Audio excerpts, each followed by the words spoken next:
Saudara, nama Ahmad Lutfi dan Kaisang Pangarep memang sudah sejak beberapa bulan terakhir sering dikaitkan dengan Pilgub Jawa Tengah. Tapi ada yang baru, munculnya nama mantan Panglima TNI Jenderal Purnawirawan Andika Perkasa. Meski ada sejumlah nama yang lain dinilai punya peluang di Pilgub Jateng, tapi apakah tiga nama ini yang memang paling kuat? Kita ulas bersama juru bicara tim pemenangan Pilkada PDI Perjuangan Ciko Hakim, juru bicara Partai Solidaritas Indonesia PSI Dedek Prayudi, dan pengamat politik Universitas Diponegoro Wahid Abdurrahman. Selamat pagi Bapak-Bapak. Selamat pagi. Selamat pagi. Pagi semua. Gimana? Oke. Pagi. Ini yang menarik Bung Ciko adalah Pak Andika memberikan pelatihan pemenangan Pilkada PDI Perjuangan. Ini kode kayaknya nih, seorang pemateri masa tapi nggak maju Pilkada, kayaknya nggak mungkin ya. Begitu ya Bung Ciko ya? Enggak juga. Jadi di tim nasional pemenangan Pilkada ini kami kan akan menggelar beberapa kali pelatihan untuk tim Pilkada semua daerah yang akan mengikuti Pilkada serentak ini. Para pembicaranya tentu adalah tokoh-tokoh yang pernah menduduki jabatan penting di pemerintahan terkait administrasi, terkait dengan juga ada kepala-kepala daerah atau mantan kepala daerah, ada menteri-menteri juga yang memberikan penguatan lah pada tim. Dan kebetulan Pak Andika Perkasa kan kita ketahui adalah mantan Panglima TNI, artinya sangat memahami tentang operasi TNI sebagai alat negara dan juga bagaimana TNI menyikapi pilkada dan lain-lain. Bagaimana bila ada oknum-oknum yang kemudian nanti bisa juga menggunakan kekuasaannya atau instrumen-instrumen negara dan bagaimana cara mencegahnya dan lain-lain. Jadi intinya itu yang dilakukan oleh Pak Andika ketika memberikan paparannya di acara kami. Namun kalau bicara soal majunya Pak Andika, ya bisa jadi. Bisa jadi Pak Andika juga akan maju di Pilkada, tetapi Pak Andika ini kan sudah menjadi kader PDI Perjuangan, artinya adalah sesama petugas partai seperti saya dan rekan-rekan lain di PDI Perjuangan. Kita kalau sudah masuk di PDI Perjuangan, tentunya kita taat, kita tegak lurus, kita tunggu arahan dari DPP dan Ibu Ketua Umum di mana kita akan ditugaskan. Nah, khusus untuk Pak Andika memang yang menarik adalah beliau itu kita sedang banyak mensimulasikan, melakukan exercise apakah beliau majukan di DKI Jakarta misalnya, atau di Jawa Tengah maupun di Jawa Timur gitu. Karena kalau kita lihat sosoknya, melihat kurikulum vitae-nya sebagai mantan Panglima TNI, tentunya beliau pantas untuk bisa maju di daerah manapun di seluruh Indonesia. Tapi kembali lagi juga beliau cukup dikenal, elektabilitasnya walaupun belum di atas, tapi juga bisa bersaing dan ini masih ada waktu untuk mengangkat hal-hal yang sifatnya terkait dengan survei, popularitas, elektabilitas, akseptabilitas dan lain-lain. Tetapi yang utama bagi kami tentu kan harus memenuhi kriteria yang menguntungkan bagi daerah yang akan dia menjadi kepala daerah atau calon kepala daerah dan bisa menjawab tantangan-tantangan ke depan, bisa menyelesaikan masalah-masalah kerakyatan, sosial, ekonomi maupun masalah-masalah lain. Dan itu ada dalam sosok Pak Andika Perkasa. Ya, ini kalau ngelihat beberapa hasil survei memang nama Pak Andika memang belum muncul ya ke permukaan. Justru nama Mas Bambang Wuryanto, Bambang Pacul yang ada di Pilkada Jawa Tengah. Tapi PDI Perjuangan sepertinya masih ada waktu ini relatif loh Bung Ciko, karena sebentar lagi juga udah masuk masa pendaftaran. Kalau nggak dimunculkan dari sekarang, apakah memang benar-benar cukup? Saya rasa cukup kalau sekelas Andika Perkasa ya, karena beliau mantan Panglima TNI dan cukup dikenal. Masalahnya kan sekarang kalau kita bicara terkait dengan survei, itu kan masyarakat juga pertimbangan masyarakat untuk menyebut nama yang dia sebut, itu kan juga karena dia tahu bahwa yang bersangkutan adalah seorang politisi dan juga sepertinya punya keinginan untuk maju gitu ya, ada kemungkinan untuk maju. Nah, tinggal di switch saja Pak Andika Perkasa sebagai mantan Panglima TNI ternyata akan maju. Nah, ini masyarakat juga akan mengetahui saya rasa siapa Andika Perkasa.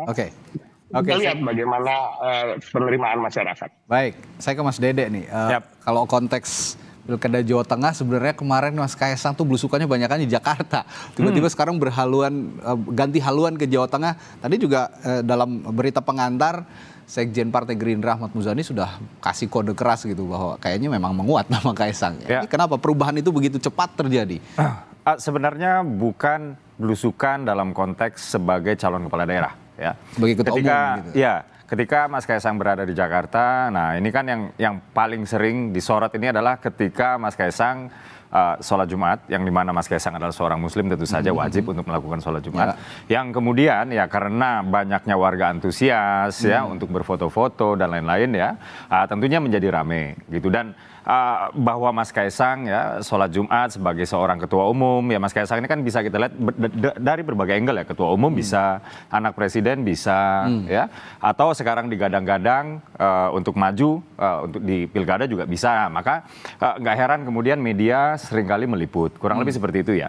Nah, sementara sewaktu Mas Kaisang di Jawa Tengah, ini konteksnya adalah peresmian kantor DPD PSI Solo. Atau Surakarta, gitu ya, juga Semarang. Juga kemudian Mas Kaisang memberikan rekomendasi untuk seorang anak muda berpotensi yang namanya Gusti Bre ya, untuk maju di Solo. Jadi agak keliru kalau misalnya dikatakan Mas Kaisang sedang belusukan sebagai atribusinya itu adalah kepala atau calon kepala daerah, kurang lebih seperti itu ya. Nah, kalau misalnya kita melihat sekarang statementnya Pak Ahmad Muzani ya, yang kemudian mengatakan bahwa Mas Kaisang cukup bagus di Jawa Tengah ya. Kalau memang yang dilihat itu adalah elektabilitas di berbagai survei, memang harus diakui. Betul, Mas Kaisang memang elektabilitasnya di Jawa Tengah itu memang tinggi. Tapi begini, melihat elektabilitas itu kan kita tidak hanya melihat kondisi dalam satu waktu. Ya, artinya bisa saja di satu daerah elektabilitasnya itu tinggi, tapi kemudian trennya menurun. Atau bisa saja elektabilitasnya rendah, tapi kemudian trennya malah meningkat. Gitu. Jadi tren juga adalah sesuatu yang penting untuk kita lihat, terutama ketika kita melihat kondisinya sekarang, itu masih ada sekian minggu lah untuk sampai kita kepada masa pendaftaran. Jadi sampai dengan hari ini ya, walaupun memang survei itu bukan satu-satunya variabel yang kami lihat ya, tapi ini adalah sesuatu yang kami juga pantau terus. Gitu. Dan melihat survei tentu saja kita tidak hanya melihat apakah lembaga surveinya kredibel atau tidak, tapi juga kita melihat trennya seperti apa dari waktu ke waktu. Kurang lebih seperti itu. Dan satu hal yang pasti juga Mas, di PSI sendiri internal itu masih berlangsung. Ya, jadi di 6 DPD PSI di Jakarta ya, DPD itu kantor perwakilan tingkatan kabupaten kota ya, itu sudah menyetor nama ke PSI Provinsi Jakarta. Dan dari 6-6-nya itu ternyata nama Mas Kaisang selalu masuk, kalau nggak peringkat 1 ada di peringkat 2. Juga ada Kang Emil juga di situ. Ya. Nah, jadi besar kemungkinan Mas Kaisang maju pilkada, tinggal tempatnya. Nah, masih galau nih berarti ya sampai sekarang. Sementara ya sementara kalau di Jawa Tengah ini DPD-DPD-nya ini masih, atau plenonya ini ada yang masih berlangsung, ada yang belum selesai, ada yang belum mulai gitu. Jadi di Jawa Tengah memang prosesnya tidak secepat di Jakarta, mungkin karena Jakarta lebih kecil dan DPD-nya lebih sedikit dan lain-lain ya. Tapi yang pasti di internal ini prosesnya masih berlangsung dan tidak hanya internal yang kami perhatikan, juga adalah Koalisi Indonesia Maju, supaya siapapun yang kami usung, Koalisi Indonesia Maju tetap solid, tetap kompak. Dan ini adalah tekad kami ketika kami pertama kali berkoalisi. Jadi siapapun yang kami usung, nanti di Jawa Tengah kah atau di Jakarta kah, ini adalah Koalisi Indonesia Maju yang mengusung. Ini yang mau dipertahankan gitu ya oleh Koalisi Indonesia Maju. Tapi bicara soal elektabilitas, saya percaya memaintain elektabilitas itu juga harus ada kerja-kerja politik yang terus dijaga sampai penyelenggaraan pilkada. Saya ke Mas Wahid. Mas Wahid, kerja-kerja politik untuk memaintain atau memelihara elektabilitas untuk pilkada Jawa Tengah, kira-kira yang punya kerja politik paling baik atau paling menonjol di antara publik begitu, yang bisa paling dilihat publik, kira-kira siapa sejauh ini, Mas Wahid? Ya, saya kira yang pertama tentu kalau dari indikator itu adalah Pak Ahmad Lutfi ya. Beliau di samping secara hubungan emosional dengan Pak Jokowi sudah lama terbangun dan itu membuat restu tersendiri, nampaknya mulai Maret itu sudah mulai masif begitu, baliho, spanduk dan lain sebagainya, dan itu terus meningkat. Bahkan kemudian akhir-akhir ini upaya untuk itu juga difokuskan pada bagaimana pertemuan grassroots, membangun jejaring aktor, dan itu masif sekali di wilayah Jawa Tengah. Nah ini karena bagaimanapun tentu tidak mungkin seorang Kapolda bergerak semacam itu tanpa ada lampu hijau ya. Nah artinya memang beliau startnya lebih awal begitu. Maka kemudian relatif wajar kalau hasil surveinya menunjukkan semacam itu. Nah yang kedua tentu dalam perspektif landscape politik Jawa Tengah, inilah yang kemudian 35 kabupaten kota itu sangat luas berbeda dengan DKI. Sehingga makanya start lebih awal itu sangat diperlukan. Nah, inilah yang kemudian juga nanti menjadi tantangan bagi kemudian Pak Jenderal Andika kalau memang direkomendasikan di wilayah Jawa Tengah. Tetapi kan PDI Perjuangan memiliki mesin yang cukup teruji ya. Hingga nanti kemudian situasi Pilgub ini memang nampaknya dalam perspektif PDI Perjuangan saya kira tidak dalam kondisi yang normal sebagaimana Pilgub 2018 maupun 2013 ya. Bisa jadi menjadi semacam ya siaga lah, karena ada relasi yang cukup berbeda PDI Perjuangan dengan Pak Jokowi dalam konteks hari ini yang nampaknya tidak begitu harmonis. Inilah yang kemudian Pilpres kemarin menjadi referensi bagaimana dampak terhadap Pilgub yang nanti diharapkan. Ya, kalau saya lihat Anda juga tadi melihat ada perubahan pola politik begitu ya, peta politik di Jawa Tengah ketika sebelumnya PDI Perjuangan begitu sangat menguasai Jawa Tengah, mungkin sekarang kondisinya akan berbeda. Kurang lebih seperti itu tadi yang Anda katakan. Nah, yang ingin saya tegaskan juga Mas Wahid, kalau saya melihat kalau Kaesang ataupun tokoh-tokoh lain ini kerja-kerja politiknya lebih kepada tokoh, tapi kepada PDI Perjuangan saya melihat sepertinya kerja-kerja politiknya adalah mesin partai, mesin politik partai yang harus benar-benar masif bekerja meskipun nanti siapapun yang calon yang diusungnya itu belum nampak ke permukaan. Nah, kalau kira-kira kerja politik sosok dan kerja politik mesin partai dalam konteks ini adalah PDI Perjuangan di Jawa Tengah, siapa yang kira-kira akan lebih unggul dalam konteks pemenangan Pilkada Jawa Tengah? Ya, PDI Perjuangan punya pengalaman yang sudah teruji ya Mas, bagaimana memunculkan kandidat calon itu dalam waktu-waktu yang mendekati penutupan pendaftaran begitu di 2000 relatif lebih injury time begitulah. Nah inilah yang kemudian karena di saat yang sama juga kaderisasi di PDI Perjuangan cukup baik, banyak sekali kepala daerah yang memang terbukti. Cuman memang kondisi sekarang itu kan saya melihat tidak sekedar kader yang merah ya, artinya kompetitif, kemudian juga siap tempur, kapasitasnya teruji, tetapi juga kader yang putih, betul-betul clear dari persoalan hukum, khususnya korupsi. Inilah yang kemudian nampaknya sedang betul-betul ditimbang. Karena kalau secara mesin, PDI Perjuangan teruji, tinggal siapa kemudian figur yang akan didorong itu. Nah, sementara saat yang sama, Pak Ahmad Lutfi, kemudian Mas Kaesang juga semakin gencar ini melakukan penetrasi ke tingkatan grassroots. Oke, sosok Andika Perkasa dimunculkan belakangan oleh PDI Perjuangan. Bagaimana sejauh ini melihat Andika Perkasa dimunculkan di Jawa Tengah, Mas Wahid? Nah, saya kira itu sebagai salah satu jawaban dari kondisi yang dinilai tidak normal tadi, Mas. Bagaimana kader yang betul-betul merah tetapi juga putih, artinya clear dari persoalan hukum, bersih begitu. Yang kedua, kalau dalam kapasitas pengalaman tentu tidak ada lagi yang meragukan kapasitas beliau ya, sebagai seorang Panglima TNI ya. Nah, tinggal bagaimana kemudian dinamika koalisi sebagai partner dari Pak Andika misalnya nanti ya, karena bagaimanapun Jawa Tengah kalau kemudian PDI dianggap sebagai presentasi kalangan nasionalis, maka butuh figur yang bisa menarik dukungan elektoral dari kalangan santri misalnya. Nah ini yang kemudian dinamika yang saya kira juga akan bergantung kepada misalnya Jawa Timur misalnya. Kalau kemudian di Jawa Timur PDI dengan PKB atau PKB PDI, maka juga bisa jadi nanti Jawa Tengah modelnya bisa direpetisi di Jawa Tengah. Menarik ketika Anda mengatakan bahwa ini adalah jawaban terkait perubahan peta politik di Jawa Tengah tadi. Andika Perkasa tidak hanya merah tapi juga putih. Nah ini menarik karena mungkin saja nanti dalam beberapa waktu ke depan ini, dalam pekan-pekan ke depan atau bulan-bulan ke depan menjelang pendaftaran, kerja-kerja politik sosok juga akan dimunculkan oleh PDI Perjuangan selain kerja-kerja politik mesin partai. Saya akan tanyakan nanti ke Bung Ciko apa yang sudah dipetakan begitu terkait Andika Perkasa, terkait kerja-kerja politik sosok Andika Perkasa di Jawa Tengah. Akan saya tanyakan sesaat lagi di Sapa Indonesia Pagi. Tetaplah bersama kami. Masih membahas dinamika politik jelang Pilkada Jawa Tengah. Dan sekarang ada nama baru yang muncul di antara kandidat-kandidat yang sudah lebih dulu muncul di permukaan. Ada nama Andika Perkasa, Jenderal Andika Perkasa Purnawirawan.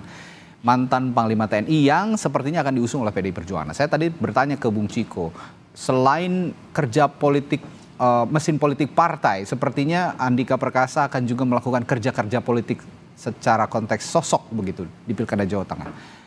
Kapan atau sudah ada plan Andika Perkasa ini akan diberikan kerja-kerja politik di Jawa Tengah, Bung Ciko?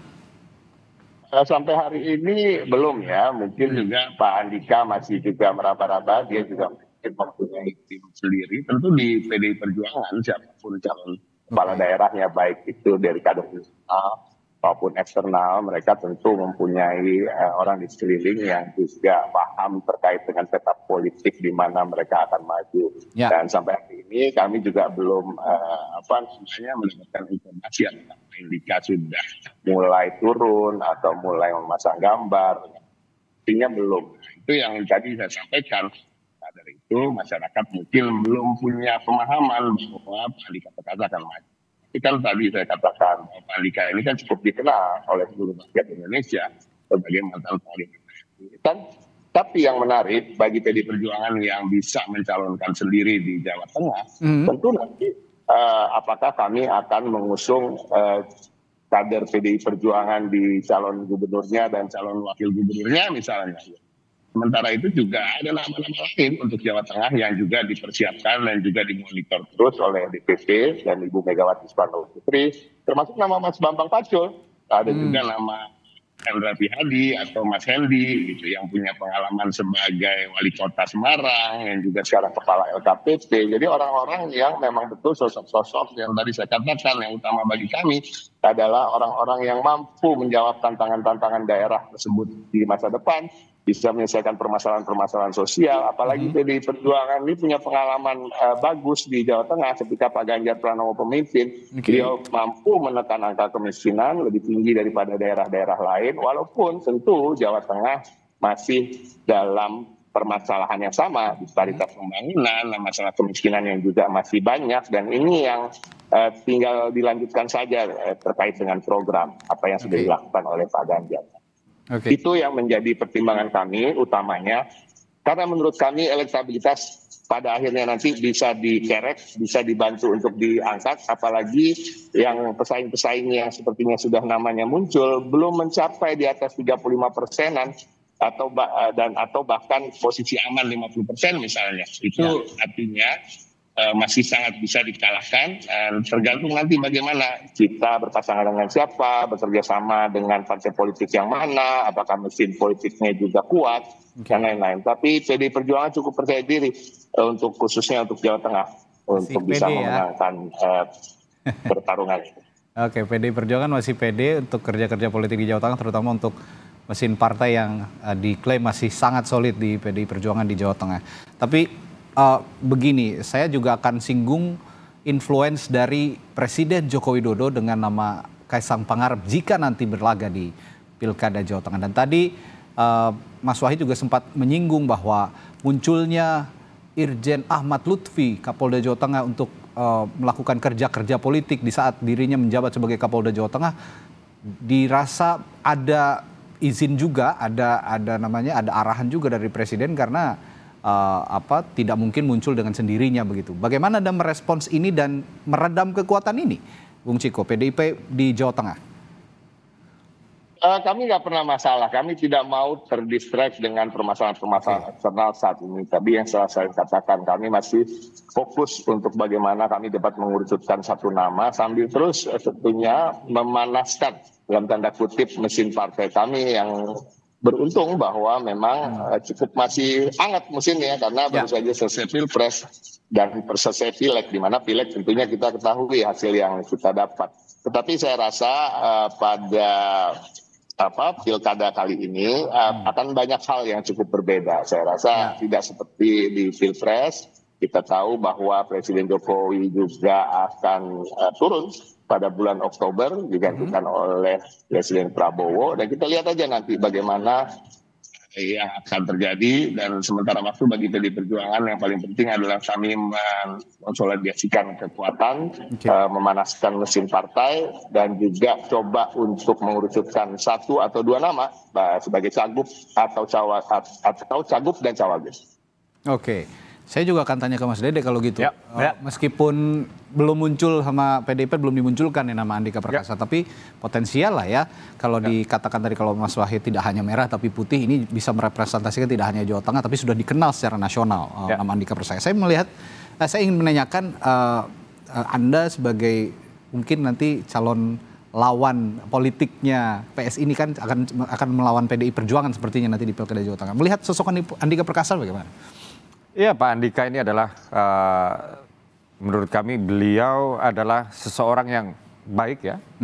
Beliau pernah juga menjadi kepala TNI atau Panglima TNI, artinya beliau sudah teruji rekam jejaknya sehingga siapapun yang akan maju atau dimajukan oleh PDIP nanti, baik itu misalnya apakah PDIP itu akan katakanlah clash ya di pilkada nanti dengan kami, atau mungkin saja kita bisa berbarengan ya, kita nggak tahu ya. Nah, ini yang menarik. Tapi bisa saja, tapi kami meyakini bahwa Pak Andika Perkasa itu adalah sosok yang sudah teruji kredibilitasnya ya, juga sudah teruji kapasitasnya. Kapasitas di sini yang saya maksud terutama adalah leadership ya. Sehingga siapapun yang memenangkan pilkada nanti, saya pikir itu adalah kemenangan rakyat Jawa Tengah kalau konteksnya kita berbicara Jawa Tengah. Oke, Anda mengatakan tadi ya karena Mas Kaisang juga belum memutuskan begitu ya akan berlaga di pilkada mana, dan dalam kerja-kerja politik juga di tengah jalan bisa saja ada komunikasi politik yang positif begitu, termasuk dengan PDI Perjuangan misalnya.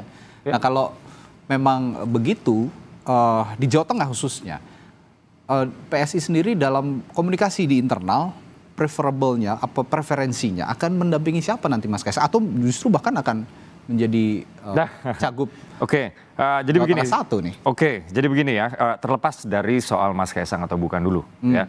Jadi kami di Koalisi Indonesia Maju itu sudah bertekad untuk melanjutkan kemenangan kami di Pilpres ke pilkada di berbagai daerah di Indonesia. Ya, ini kenapa perlu dilakukan? Karena kayak begini, kadang-kadang ya ada kebijakan pemerintah pusat ya, yang secara parsial itu harus dieksekusi oleh pemerintah daerah.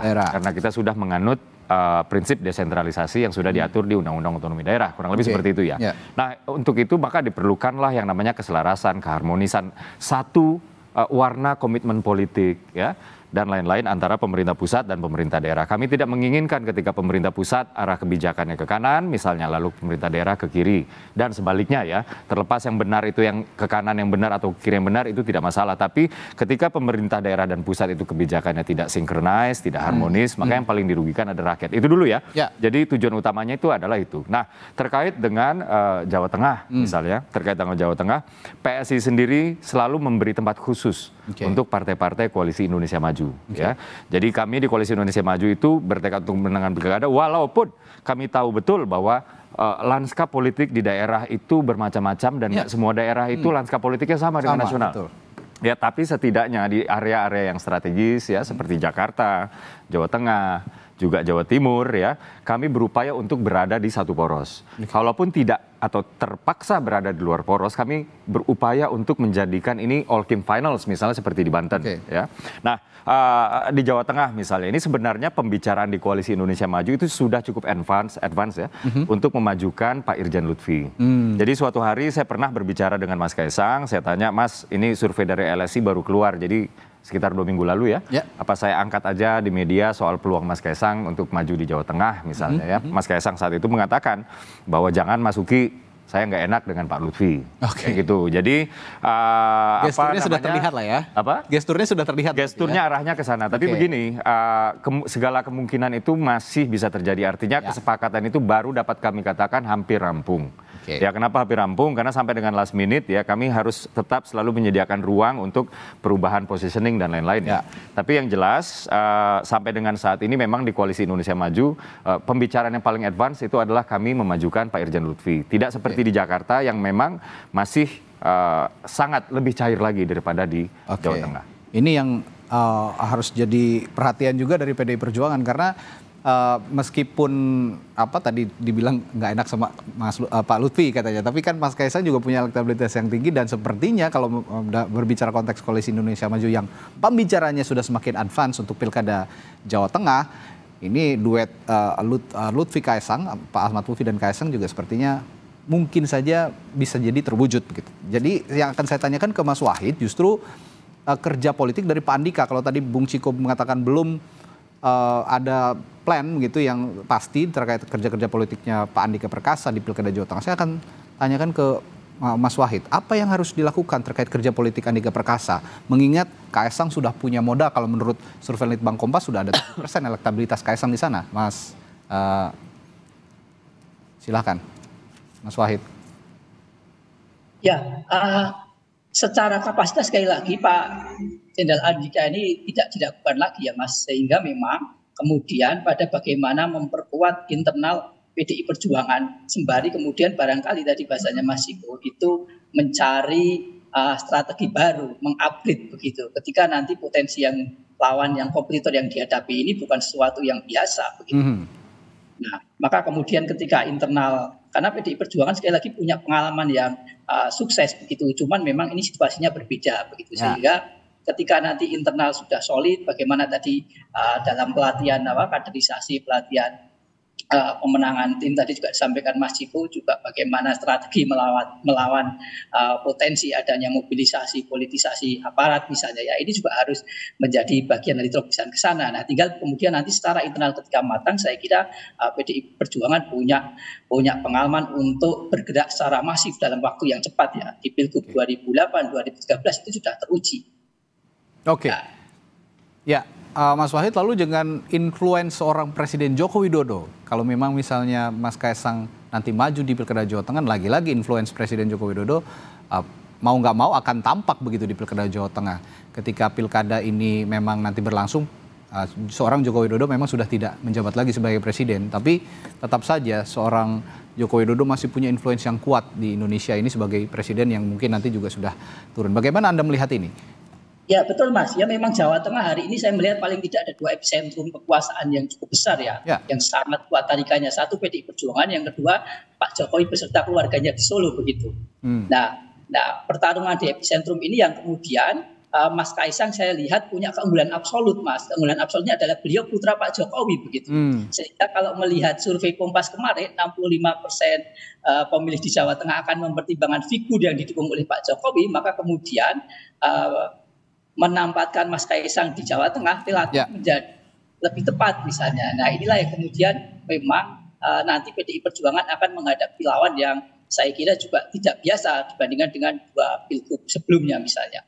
Nah efek itu ada, dan itu kemudian kemarin di beberapa tempat sudah sangat nyata ya dampaknya di Pileg ya khususnya ya. Misalnya kota Solo Sudi dan beberapa kota di Jawa Tengah. Nah apalagi kemudian ini Jawa Tengah yang tentu nanti sebagai tumpah darah maupun pondasi elektoral Pak Jokowi pasti tentu akan sangat intens untuk di Jawa Tengah. Oke, Mas Wahid, saya juga ingin menyoroti masih besarnya sepertinya pemilih yang dalam beberapa hasil survei tidak menyalurkan pendapatnya atau tidak menyalurkan pilihannya. Saya melihat kan kalau di survei Litbang Kompas saja, tidak ada yang bisa mencapai 10%. Kaisang Pangarep saja yang paling tinggi di Litbang Kompas itu hanya 7%, disambung oleh Ahmad Lutfi 6,8%, 3,2% itu Taji Yassin Maimun, lalu Hendar Prihadi 2,sekian persen, Muhammad Yusuf Hudori 1,2%, dan Bambang Urianto, Bambang Pacul 1,2%. Nah kalau melihat komposisi seperti ini sepertinya banyak sekali yang belum menentukan pilihan. Apa yang dinanti oleh publik Jawa Tengah sebenarnya, Mas Wahid? Ya satu tentu kepastian kandidat ya Mas, karena bagaimanapun ini pilgub yang memang jarak dengan pemilih relatif lebih jauh dibandingkan dengan bupati dan wali kota begitu.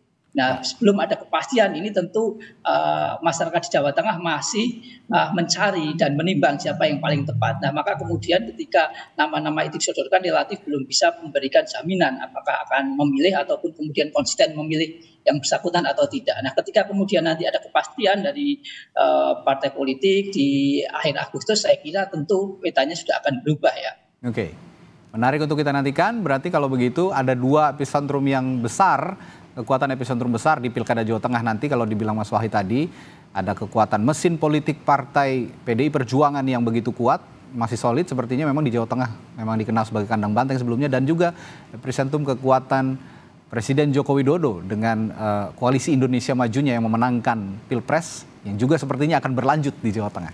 Terima kasih sekali lagi para narasumber kami pagi hari ini, juru bicara dari Partai Solidaritas Indonesia, Mas Dede Prayudi, lalu juru bicara PDI Perjuangan, Bung Ciko Hakim, dan ada pengamat politik dari Universitas Diponegoro, Wahid Abdurrahman.